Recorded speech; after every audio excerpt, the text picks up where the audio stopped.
ગુજરાત સ્થાપના દિવસ નિમિત્તે વડોદરામાં ગુજરાત ગૌરવ સ્વર યાત્રા સંગીતથી નગરજનો થયા મંત્રમુગ્ધ। વડોદરાની કલા અને સાંસ્કૃતિક પરંપરાની સાર્થક કરતા કલાનુભૂતિ સંસ્થા દ્વારા ગુજરાતના 66માં ગુજરાત સ્થાપના દિવસની ઉજવણી નિમિત્તે ગુજરાત ગૌરવ સ્વર યાત્રાનું ભવ્ય આયોજન કરવામાં આવ્યું। ગઈકાલે સાંજે સુરસાગર તળાવ પાસે આવેલ ફેકલ્ટી ઓફ પરફોર્મિંગ આર્ટ્સના પરિસરમાં યોજાયેલા સંગીતમય કાર્યક્રમમાં વડોદરાના નગરજનો મોટી સંખ્યામાં ઉપસ્થિત રહ્યા હતા। કાર્યક્રમના વરિષ્ઠ વૈષ્ણવાચાર્ય દ્વારકેશલાલજી મહારાજ, બાળકૃષ્ણ શુક્લ, ડૉક્ટર હેમાંગ જોશી તેમજ અન્ય મહાનુભાવો ઉપસ્થિત રહ્યા હતા। પ્રાસંગિક ઉદ્બોધનમાં દ્વારકેશલાલજી મહારાજે સંગીતને ઈશ્વર પ્રાપ્તિનો માર્ગ ગણાવી 7 સુરોનું મહત્વ સમજાવ્યું હતું। આ સંગીત સમારંભનું સંચાલન જાણીતા કવિ અંકિત ત્રિવેદીએ કર્યું હતું।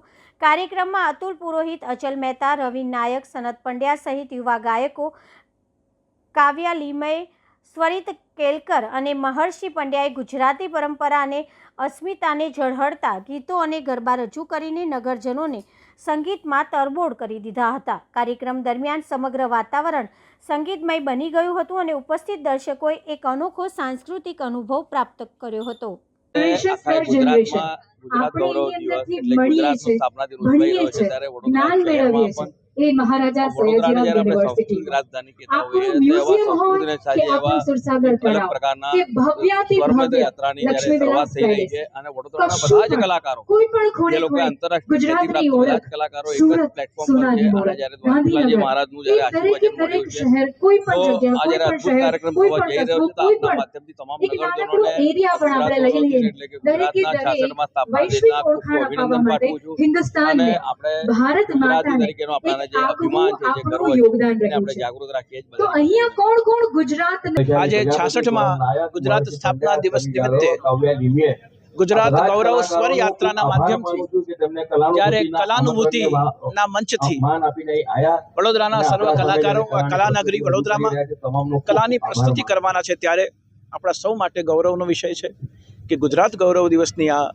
મધુર ગાથાની વચ્ચે આપણે સંગીતના માધ્યમથી એક પ્રસન્નતા, શાતા, પ્રફુલ્લિત મને આપણા જનની જન્મભૂમિશ્ચ સ્વર્ગાદપી ગરીયસી એવી આપણી જન્મભૂમિને આપણે સ્વરાર્પણ કરીને અને આપણે ગૌરવ અનુભવ કરી રહ્યા છે ત્યારે વડોદરાના સૌ નગરજનોને મારી આ ગુજરાત ગૌરવ સ્વર યાત્રા નિમિત્તે કલાનુભૂતિના મંચથી ખૂબ ખૂબ અભિનંદન છે, ખૂબ ખૂબ શુભકામનાઓ છે।